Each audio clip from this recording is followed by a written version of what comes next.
Cuando éramos niños, muchas veces hemos disfrutado de muchas series animadas que han marcado mucho nuestra infancia, a tal punto que se vuelven un símbolo de estas. ¿Quién no recuerda las locas aventuras de Ben Tennyson, las travesuras de Billy y Mandy, la valentía de Leono, el sacrificio de Optimus Prime o la mítica transformación del Super Saiyajin? Estas series nos han acompañado a lo largo de nuestras vidas y siempre permanecerán encarecidamente en nuestros recuerdos. Pero, como dice el gran Héctor Lavoe, todo tiene su final, y en cualquier punto de nuestras vidas, estas series verían la luz al final del túnel, presenciando el inevitable final. Algunas cerraron con broche de oro, como Los Chicos del Barrio, otros no tanto, y otros, por A o B motivo, quieren hacernos pensar que dicha serie nunca existió. Pero lo que algunos no saben es que existe un destino aún más fatal que estos, un destino muy cruel, y que honestamente no le deseo nunca a una serie en particular. Estoy hablando de esas series que perdieron toda su mística, su creatividad, su originalidad, y que en antaño nos hacían valorarla mucho, y a cambio, por su afán de mantenerse en el tiempo con fines netamente económicos, se convierte en una franquicia que solo sirve para generar dinero, sin alma, sin cariño, sin valor. La convierten en lo que yo denomino una franquicia zombie. No descubro América cuando digo que nadie crea una serie por amor al arte. Esto es un negocio, y los proyectos se sostienen siempre en base a las ganancias que éste genera. Pero a su vez, esto no quiere decir que el creador o los creadores realicen con cariño su trabajo, enfocándose en un público objetivo en específico y brindarles una historia de calidad, tanto en lo visual como en lo argumentativo. Pero, ¿qué pasa con una obra cuyo autor se cansó de ello, que no quiere saber nada, que ya está harta de esa serie y prefiere dejarlo en el abandono? Pues en este video presentaré 3 casos que responden a estos cuestionamientos. 3 franquicias que en antaño eran apreciadas, pero que en la actualidad son solo usadas para exprimir más y más dinero o simplemente se quedaron estancadas en el tiempo. Así que sin más rodeos, empecemos. 燃え上がれ俺のコスモよペガサス流星剣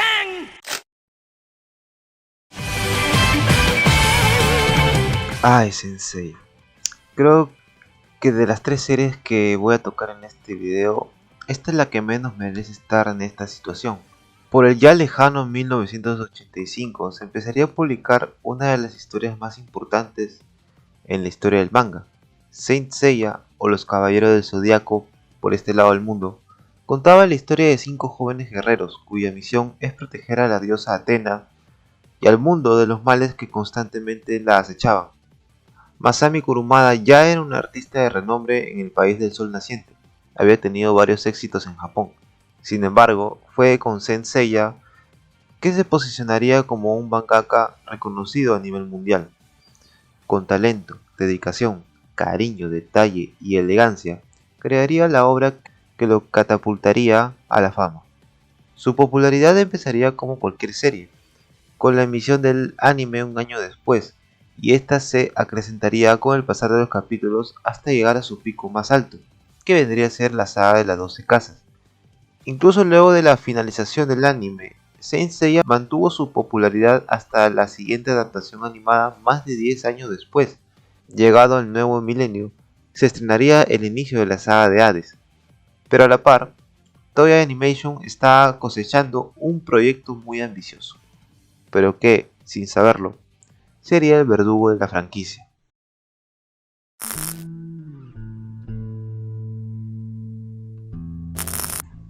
Independientemente de las malas decisiones que se tomaron en su momento por parte tanto de Toei como por el autor original, es un hecho irrefutable que Tenkaichi Housho Overture fue la causante del estancamiento de esta franquicia. Y es que, en honor a la verdad, ¿cómo se puede tener tanta mala suerte de que la primera parte de la saga más esperada de la historia, sí, incluso más esperada que la del Continente Oscuro, sea la que sepulte la franquicia hasta nuestros días? Lo que se tenía planeado con esto era realmente ambicioso. Por fin, luego de más de 10 años, se nos iba a contar la tan mencionada y esperada saga del cielo, y lo mejor que sería en formato audiovisual.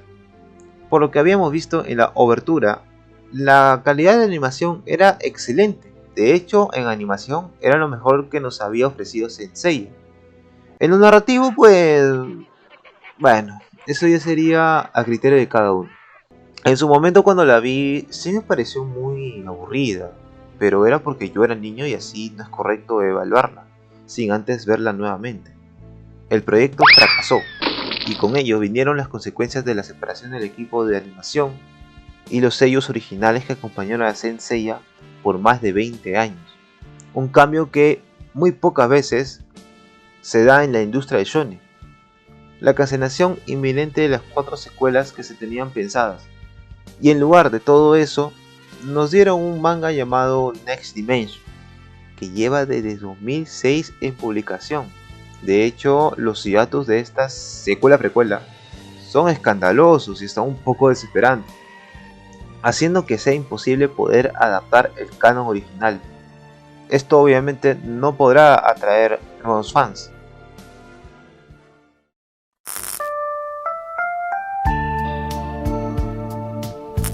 Con el dolor de mi corazón, tengo que decir que Saint Seiya no es una franquicia que en los últimos años nos haya dado tan siquiera productos de calidad. El lienzo perdido es su producto más sólido y ni siquiera es canon. Episode G es una joyita, pero luego de eso, ¿qué más?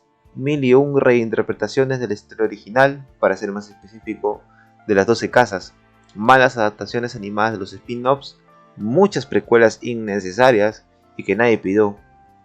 Por lo que hoy en día, Saint Seiya es solo la sombra de lo que alguna vez fue.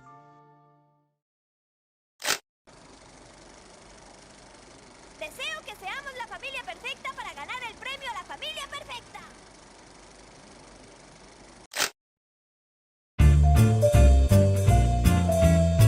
A este punto te preguntarás, ¿qué pasó con esta serie? ¿En qué momento murió? Porque sí, pese a tener 10 temporadas, la mitad de ellas no valía la pena. Corría el año 1998.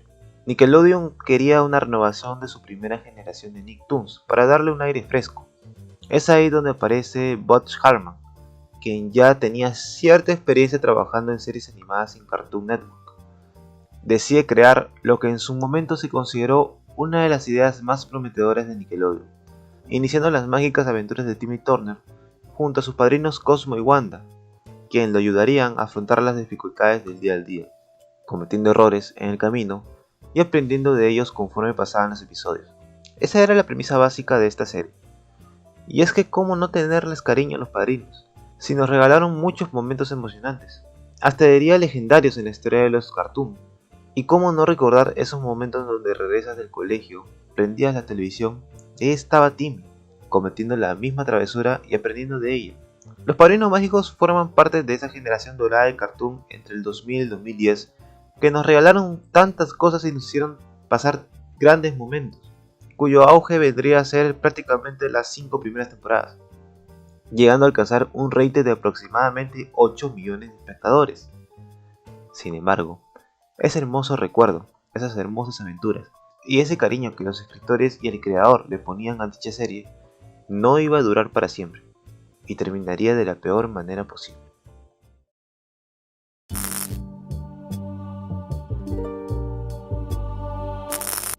A ver, esto sí es un poco complicado de explicar. Se supone que al finalizar la quinta temporada, la serie entraría en una pausa tras su última emisión en 2006. Las razones de este hiatus varían. Por el lado del creador, él sostiene que la cancelación se debía a que no generaba los mismos ingresos que Bob Esponja, la serie más prestigiosa de Nickelodeon. Pero en realidad las verdaderas razones son desconocidas. Pudo ser que la calidad de esta bajaba poco a poco a tal punto que la gente disgustaba de ella, y por eso los ratings progresivamente disminuían. Las razones no las sabremos nunca.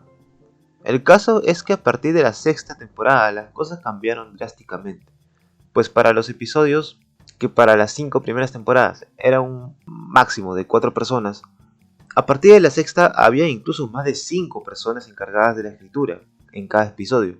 Es obvio que no saldría bien, son demasiadas personas encargadas para un solo capítulo. Lo otro que es lo que más molestó a los fans, es la inclusión forzada de personajes al cast principal. Y si bien Puff en su momento fue algo digerible, digamos, los otros nuevos sí eran un cero a la izquierda. Y el problema estaba en el endiosamiento de estos personajes. Puff estaba tan chetado que llegó a un punto en que no sabían qué tipo de historia escribir alrededor de él. Sí, un bebé chetado era una serie para entretener, o sea, ni siquiera era de peleas ni nada. Por favor, los Padrinos Mágicos.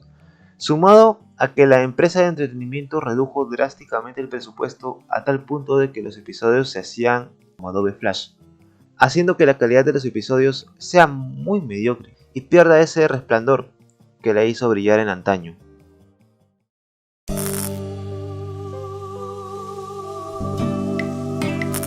Los Padrinos Mágicos tuvieron una etapa muy oscura a partir de su sexta temporada. La serie ya no tenía un rumbo claro, los episodios tenían menos y menos sentido, a tal punto de que ignoraban completamente las reglas básicas del libro mágico, pues ya en las últimas temporadas los padrinos ni se molestaban en aparecer frente a los padres de Tim. No tuvieron tan siquiera un final emotivo. Fue una serie tan bastardeada por los ejecutivos de Nickelodeon y la exprimieron a más no poder, y su creador no solo que lo permitió, sino que hasta te diría que contribuyó en eso. Si no, miren el nefasto último producto que nos ofrecieron, y es irónico que aún arrastra los errores de las últimas temporadas.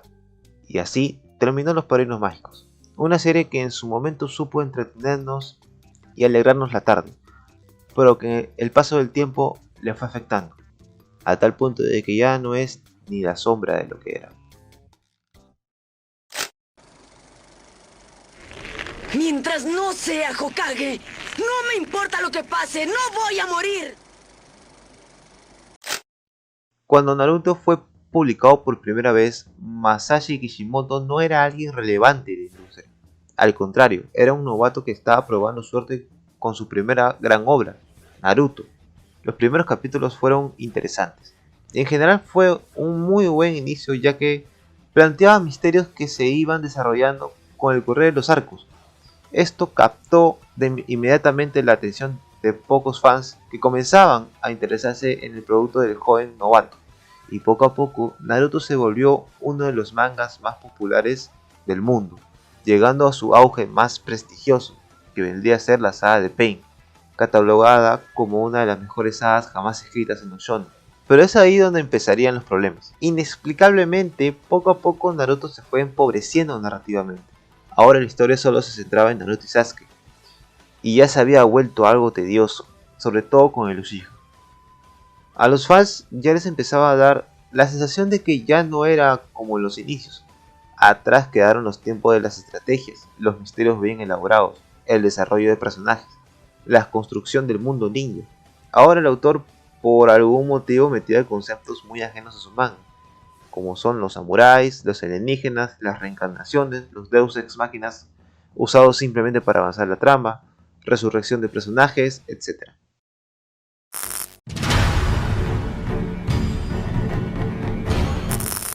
A pesar de que Naruto ya daba indicios de que su calidad narrativa disminuía paulativamente, obviamente fue la saga de la Cuarta Guerra Ninja, donde el autor haría de relucir todos sus defectos y su falta de imaginación. La última saga fue La Lanza, que se clavó en el corazón de esta obra que está entrando en su fase terminal, y no lo pudo hacer de la peor manera. ¿Qué es eso de conejos espaciales y Obito volviéndose bueno? ¿En qué cabeza cabe?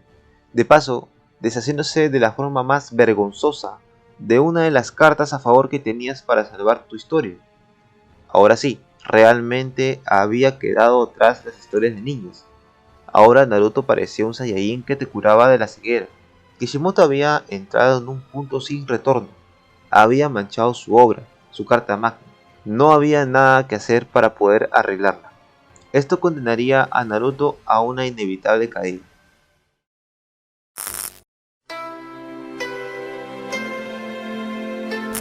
La última saga había dejado locos a todos, a tal punto de que ya nadie sabía qué historia crear.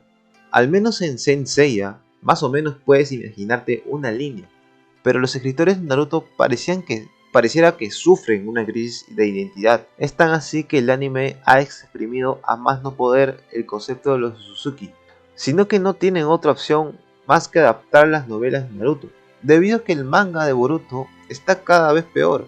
Ah, y con respecto al manga, Dios mío, el simple hecho de seguir metiendo conceptos muy ajenos a la historia original e intentar darle más profundidad a los alienígenas estos, y en el proceso crear huecos argumentales tan grotescos que incluso contradicen la historia original, pues digamos que no es un buen presente.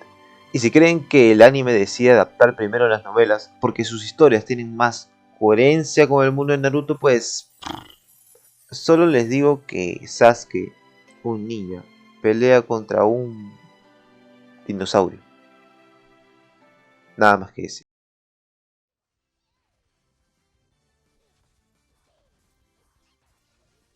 Ya habiendo repasado estos casos, está claro de que no todo proyecto, por más exitoso que sea, te asegura que va a perdurar en el tiempo. Es un poco triste saber que muchas series que atesoramos con cariño sean un mal chiste en comparación con su era de gloria. Es cierto que me he dejado series que hasta el día de hoy siguen perdurando hoy en día y ya no son ninguna pizca de lo que eran en antaño, pero creo que fue menester mencionar a estos tres, porque son las que más sufrieron el paso del tiempo. Si tuviera que rescatar alguna de ellas, yo te diría que Saint Seiya, ya que si bien su etapa oscura no ha terminado, pues yo diría que esta está entrando en su recta final. Sin embargo, el futuro aún es incierto. Los Padrinos ya terminó, pero viendo que hace poco salió un live action de muy dudosa calidad, pues ya a estas alturas se le debería considerar un producto muerto, y es de lejos el más trágico de los tres. Y con Naruto ese sí no tengo esperanzas. Ya hasta risa me da de lo que intentan vendernos. Bueno, eso ha sido todo por hoy. Si conoces alguna franquicia zombie aparte de estas tres, puedes dejármela en la caja de comentarios. No olvides suscribirte, compartir el video, darle a la campanita, dejarle un buen like para que esto en el canal siga creciendo. Nos vemos en el próximo video, y ahora sí el próximo video será en serio. ¿No qué hablo? ¿Será de Kimetsu no Yaiba?